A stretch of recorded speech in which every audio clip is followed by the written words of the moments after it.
Love the chase and the hunt, and I set the pace when I'm running. I always take what I want and I always give it 100. Don't need a bank, no I'm funded. Play the game like it's nothing. I'm always thankful for something. Don't take for granted, stay humble. Now wake up, it's time to look at the enemy. Look in the mirror if he is no friend to me. It's not. Don't forget to subscribe and push the notification bell for you not to miss our upcoming updates. Now let's get started. Bab 2780. Tuan Gusnadi, ini masalahnya. Anda baru saja mengambil alih perusahaan ini dan mungkin tidak tahu banyak tentangnya. Jika Anda ingin mengubahnya menjadi cabang grup Bio Farma, Anda memerlukan waktu yang cukup lama. Keduanya adalah individu yang berbakat dan cakap. Jika Anda tidak keberatan, aku bisa mengatur agar mereka membantu mengatur segala hal terkait agar cabang Anda bisa berdiri berjalan secepatnya, jelas Hugo. Jadi begitu, Iwan tersadar. Sekarang dia mencapai kesepakatan dengan keluarga Morrison. Prioritasnya adalah mendirikan cabang dan memproduksi pil alkimia sesegera mungkin. Namun kebutuhan untuk pil alkimia tinggi dan ini akan membutuhkan banyak waktu dan tenaga. Dia hanya satu orang dan mungkin tidak bisa mengatur cabang atau mengubah perusahaan farmasi menjadi cabang untuk grup Bio Farma.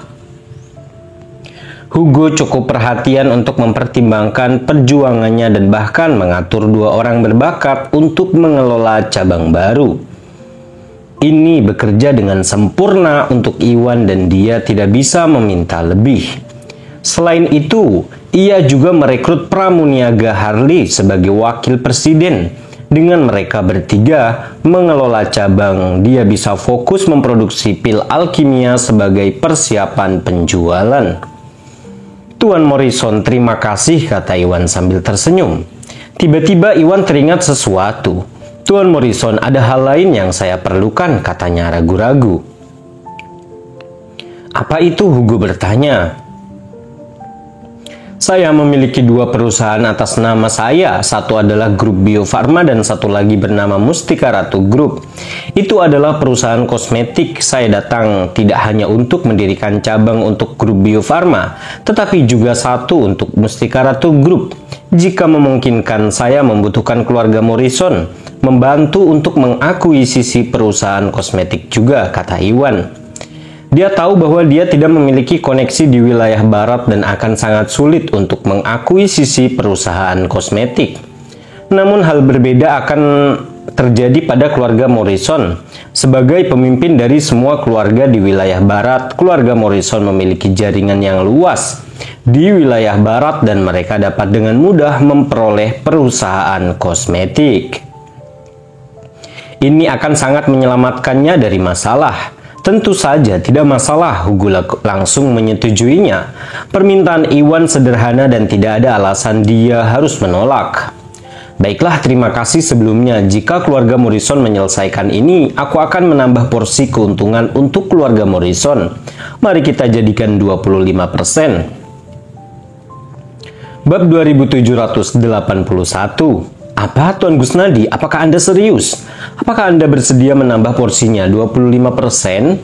Hugo merasa sangat gembira. Meski hanya kenaikan sebesar 5%, itu merupakan keberuntungan besar jika datang dari perusahaan yang sangat menguntungkan seperti grup Bio Farma. Ini setidaknya akan menjamin ratusan miliar keluarga Morrison setiap tahun atau bahkan lebih. Caleb dan para tetua enggan bekerja sama dengan grup Bio Farma sebelumnya karena ingin mendapatkan keuntungan lebih. Setelah semua trik yang mereka mainkan, mereka pun gagal dan hampir membuat mereka kehilangan kesempatan untuk bermitra dengan grup Bio Farma.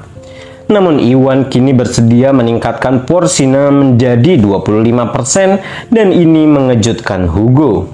Seketika Hugo terkejut sekaligus bahagia. Tentu saja aku serius, Iwan mengangguk. Keuntungan adalah motivator yang hebat bagi siapapun. Dia tahu bahwa pembagian keuntungan yang dia tawarkan cukup rendah dan keluarga Morrison ingin mendapatkan keuntungan lagi. Ini normal dan dia bisa berempati. Namun sebuah garis harus ditarik. Pada awal negosiasi, Iwan bermaksud menaikkan porsi keluarga Morrison menjadi 30%. Sayangnya keluarga Morrison terlalu sombong dan Jayden bahkan menuntut pembagian yang merata. Hal ini membuat Iwan marah dan karena frustasi, Iwan menetapkan porsi untuk keluarga Morrison menjadi 20%. Namun mereka semua telah mencapai kesepakatan. Selain itu, Hugo mengakuisisi sebuah perusahaan farmasi dan mengatur 2 orang yang cakap untuk membantu mengelola cabang tersebut. Selama keluarga Morrison bersedia mengakuisisi perusahaan kosmetik lain dan menyelesaikan masalahnya dengan mendirikan cabang Mustika Ratu Group, Iwan bersedia untuk menambahkan porsinya menjadi 25%.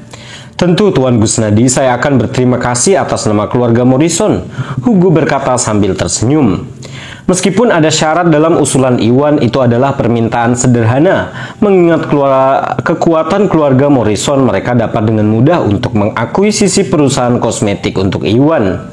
Tidaklah berlebihan untuk mengatakan bahwa Iwan secara praktis memberi mereka tambahan 5% secara gratis dan Hugo merasa sangat gembira. Tuan Morrison, kalau begitu sudah beres, saya menantikan kabar baik dari Anda, Iwan tersenyum. Saat dia hendak melanjutkan, teleponnya tiba-tiba berdering dan dia mengeluarkannya dan mengetahui bahwa itu adalah telepon dari Jensen. Jensen menelpon untuk mengundangnya ke rumah keluarga Douglas. Setelah berpikir sejenak, Iwan lalu menjawab panggilan itu. Bab 2782. Setelah panggilan tersambung, Iwan sempat berbincang singkat dengan Jensen. Dia sudah berjanji untuk mengunjungi rumah keluarga Douglas dan mengatur waktu kunjungannya pada siang hari. Namun Rini menyeretnya berkeliling sepanjang pagi dan waktu yang dia habiskan bersama Hugo memakan cukup banyak waktu. Jadi Iwan tidak bisa pergi ke rumah keluarga Douglas. Jensen telah menunggu lama sekali dan Iwan tidak terlihat. Jadi Jensen memutuskan untuk menelpon dan memeriksa Iwan. Iwan telah setuju untuk berkunjung karena dia lebih suka bekerja sama dengan keluarga Douglas pada saat itu dan ingin berdiskusi dengan tetua Douglas secara pribadi. Situasi tiba-tiba berubah dan karena dia sudah mencapai kesepakatan dengan keluarga Morrison, tidak ada alasan baginya untuk mengunjungi ke rumah keluarga Douglas. Tetap saja keluarga Douglas cukup tulus dan Iwan sudah membuat janji. Jadi itu tidak sopan baginya untuk berubah pikiran dan tidak mengunjungi mereka. Dengan pemikiran tersebut, Iwan memutuskan untuk mengunjungi keluarga Douglas dan memberitahu mereka tentang perjanjiannya dengan keluarga Morrison. Setidaknya ini lebih baik daripada dia mengingkari janjinya. Begitu Iwan menutup telepon, Rini pun bertanya, "Iwan, apakah itu telepon dari Tuan Douglas?" Rini tahu bahwa Iwan diundang ke rumah keluarga Douglas, jadi Rini dapat menyimpulkan bahwa itu adalah sebuah panggilan dari Jensen. Untungnya Hugo dapat mencapai kesepakatan dengan Iwan sebelum keluarga Douglas dan mereka terlambat 1 langkah. Bahkan jika Iwan menuju ke rumah keluarga Douglas, itu tidak akan mempengaruhi keluarga Morrison. Baik Rini maupun Hugo merasa lega. "Tuan Morrison, tolong tangani urusan selanjutnya. Saya harus pergi sekarang," kata Iwan. Iwan sudah menandatangani kontraknya. Dokumen selanjutnya cukup rumit karena Iwan harus mengajukan dokumen ke departemen masing-masing. Iwan sedang buru-buru menuju ke rumah keluarga Douglas, jadi Iwan tidak punya waktu untuk itu. Karenanya Iwan hanya bisa menyerahkan semuanya kepada Hugo. "Tentu tidak masalah Tuan Gusnadi, silahkan serahkan sisanya padaku," kata Hugo. Dengan itu, Iwan mengucapkan selamat tinggal pada Hugo dan Rini sebelum berangkat ke rumah keluarga Douglas. Sementara itu, di rumah keluarga Douglas, tempat tinggal garis keturunan pertama, semua keluarga Douglas berkumpul di aula. Selain tetua Douglas dan Jensen, orang tua Jensen juga hadir bersama seorang wanita muda yang cantik. Itu tidak lain adalah adik perempuan Jensen, yaitu Gendis Douglas. Gendis adalah seorang wanita cantik berusia awal 20-an. Dia memiliki sosok yang luar biasa dan memiliki aura yang menyegarkan. Dari segi kecantikan, Rini sedikit lebih cantik darinya. Gendis adalah satu lagi kecantikan langka yang bisa dibandingkan dengan Aurel. Tetua Dakles mengumpulkan setiap anggota garis keturunan pertama untuk menerima Yuan. Ini adalah bentuk keramah tamahan tertinggi yang dapat mereka atur, yang menunjukkan betapa Tetua Dakles sangat menghargai Iwan. Selain itu, dia juga menyiapkan olesan mewah untuk Iwan. Semua hidangan diletakkan di tengah aula. Namun karena Iwan belum datang, mereka semua menunggu di samping dan tidak ada yang duduk di samping meja saat ini. Bab 2783. Kakek, orang yang bernama Iwan ini tidak sopan sekali. Dia telah berjanji akan datang pada siang hari dan sekarang sudah lewat tengah hari. Namun dia tidak terlihat. Gendis semakin tidak sabar. Sebagai putri sulung dari keluarga Dakles, Gendis memiliki status tinggi dan kecantikan yang mempesona, yang berarti Gendis memiliki banyak pengejar. Selalu orang lain yang menunggunya dan menjilatnya. Jadi Gendis tidak pernah menunggu orang lain. Namun dia sekarang sedang menunggu seorang pria aneh bersama Tetua Dakles dan yang lainnya. Karena itu Gendis cukup merasa kesal. Gendis, bersabarlah, saya sudah menelpon Tuan Gusnadi dan dia akan datang sekarang. Dia akan segera tiba di sini, kata Jensen. Dia baru berangkat sekarang? Apa yang baru saja dia lakukan? Gendis semakin marah. Dia membenci pria yang tidak bisa menepati janji mereka dan karena Iwan tidak tepat waktu, kesan pertamanya terhadap Iwan sangat buruk. Jika Tetua Dakles dan Jensen tidak terlalu menghargai Iwan, Gendis pasti sudah lama pergi daripada menunggu saat seperti itu. Dasar pria kasar. Mungkin Tuan Gusnadi sedang terjebak sesuatu, kata Jensen. Dia menelpon Iwan tadi dan Iwan hanya menyebutkan bahwa dia sedang dalam perjalanan. Tidak ada sepatah kata pun yang disebutkan tentang dia mencapai kesepakatan dengan keluarga Morrison. Dia tidak tahu kenapa Iwan terlambat. Tetapi berdasarkan apa yang dia ketahui tentang Iwan, Iwan bukanlah orang yang sombong atau kasar. Oleh karena itu, Jensen berasumsi bahwa Iwan kemungkinan besar sedang terjebak dalam sesuatu. Siapa yang tahu, dia mungkin berusaha keras untuk mendapatkannya karena dia tahu bahwa kita menginginkan sesuatu darinya.